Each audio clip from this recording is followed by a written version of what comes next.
Halo semua. Masa awal perusahaan perdagangan dan individu membutuhkan cara untuk mengangkut barang dari satu tempat ke tempat lain. Kapal adalah pilihan terbaik masa seperti sekarang ini. Kapal-kapal besar dapat membawa ribuan ton produk, bergerak relatif cepat, dan melakukan perjalanan ke pelabuhan di seluruh dunia. Seiring berjalannya waktu, kapal-kapal yang lebih kecil ini berevolusi menjadi kapal kontainer masa kini yang dapat membawa puluhan ribu kontainer dan banyak peralatan canggih.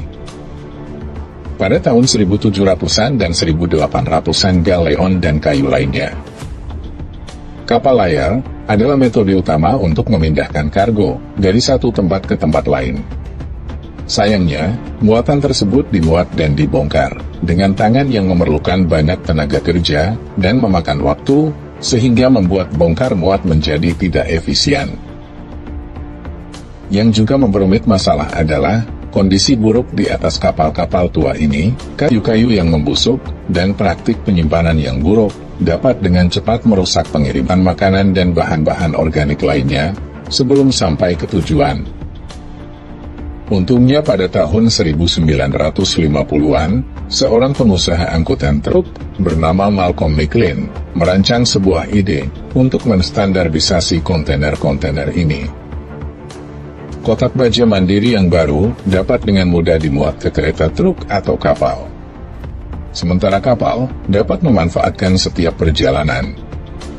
Perusahaan McLean Layanan Sealand segera meluncurkan kapal kontainer pertama SS Ideal X. SS Ideal X, panjangnya berukuran 524 kaki, dan dapat mengangkut 58 kontainer berukuran 33 kaki sekaligus. Kontainerisasi dengan cepat mendapatkan popularitas, karena efisiensi dan efektivitas biaya.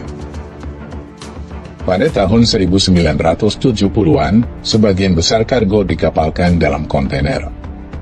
Kapal kontainer menjadi lebih luas, dan terspesialisasi serta terminal kontainer khusus, dan derek dipasang di pelabuhan, agar dapat menampungnya dengan lebih baik. Di antara yang terbesar yang pernah dibangun adalah OCL Hong Kong, yang panjangnya 1.311 kaki. Dan dapat membawa 21.413 kontainer. Dan Evergreen Everlock, yang panjangnya 1.312 kaki.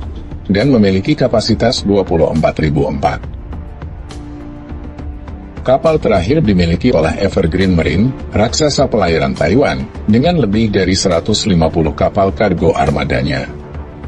9 kapal ini berada di kelas yang sama dengan kelas A, meskipun ukurannya sangat besar. Kapal kelas A Evergreen biasanya diawaki hanya oleh 20 hingga 25 orang yang terdiri dari seorang kapten, perwira, insinyur, dan pekerja lainnya. Kehidupan di atas kapal kontainer dapat menjadi tantangan sekaligus memberi penghargaan kepada awak kapal. Bekerja berjam-jam, seringkali menghabiskan beberapa bulan di laut sebelum kembali ke rumah. Untuk membuat mereka nyaman di dalam kapal, pembuat kapal memasang berbagai fasilitas. Penyimpanan dan sebagian besar awak ditempatkan di menara yang menyimpan anjungan, dan ruang mesin tempat awak terletak di buritan kapal.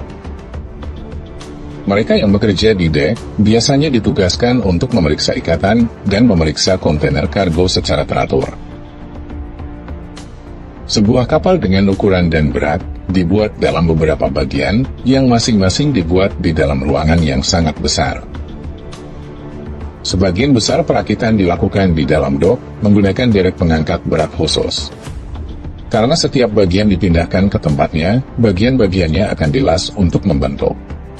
Meskipun dek kapal kontainer tampak datar, dek tersebut sebenarnya terdiri dari beberapa ruang kargo, sedalam ratusan kaki.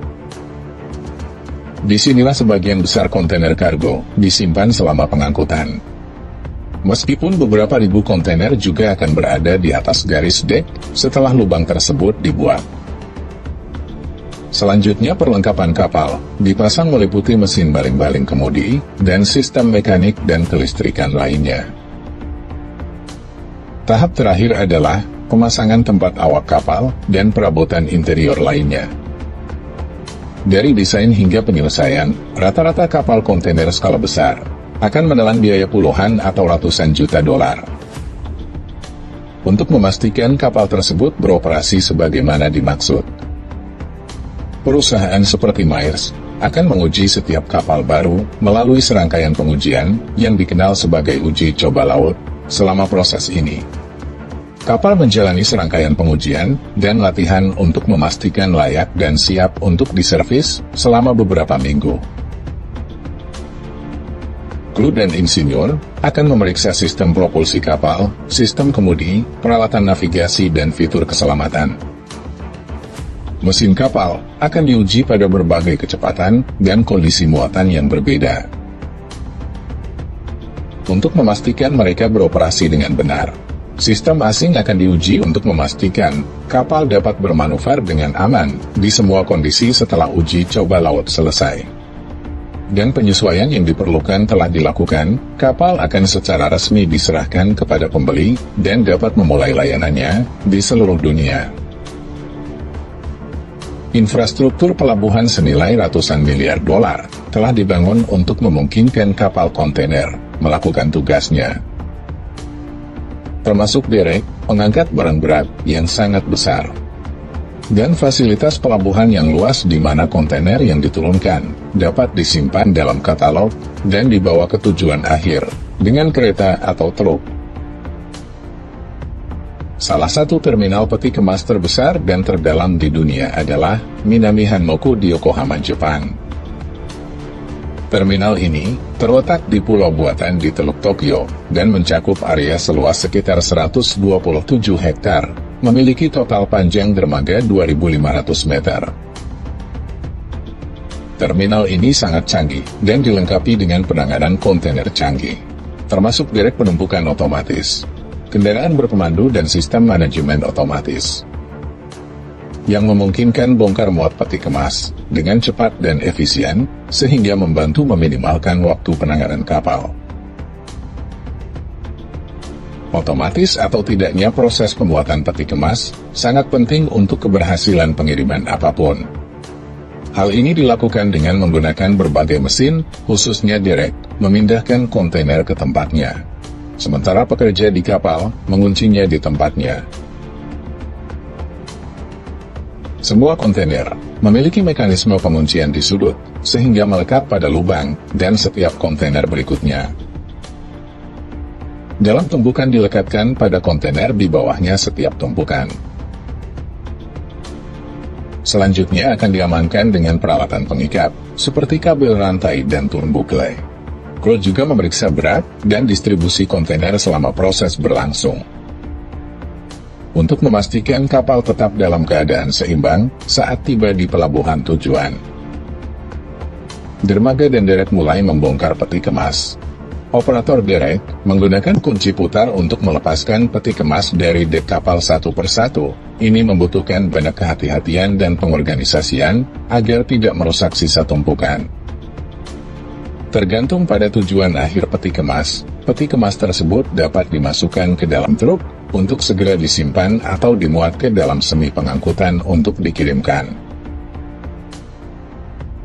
Dalam banyak pelabuhan seperti ini akan dibangun di dekat stasiun kereta api, yang memungkinkan derek untuk menempatkan peti kemas secara langsung ke gerbong bak datar untuk pengiriman.